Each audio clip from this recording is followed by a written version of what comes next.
আপনি কি কখনো খেয়াল করেছেন, মানুষ যখন ঈশ্বরকে ডাকে তখন অনেক সময় তার চোখে জল চলে আসে। মন্দিরে, মসজিদে বা একা ঘরের কোণে বসে অনেকেই ঈশ্বরকে ডাকতে ডাকতে কেঁদে ফেলেন। কিন্তু কেন? ঈশ্বরকে তো আমরা শক্তির প্রতীক মনে করি, তাহলে তাকে ডাকতে গিয়ে মানুষ কাঁদে কেন?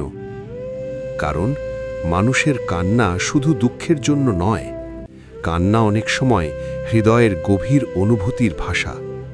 যখন মানুষ খুব অসহায় বোধ করে, যখন মনে হয় এই পৃথিবীতে কেউ তার কষ্টটা সত্যিই বুঝছে না, তখন সে একজনের কাছেই ফিরে যায়, ঈশ্বরের কাছে।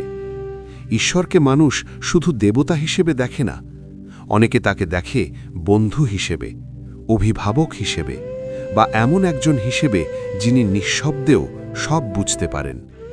তাই যখন মানুষ ঈশ্বরকে ডাকে, তখন তার ভেতরের চাপা কষ্ট, ভয়, আশা আর ভালোবাসা সব একসাথে বেরিয়ে আসে, আর সেই অনুভূতির ভারেই চোখ ভিজে যায়। কখনো সেই কান্না অভিযোগের, কখনো কৃতজ্ঞতার, আবার কখনো শুধু একটাই প্রার্থনা, আমাকে শক্তি দাও।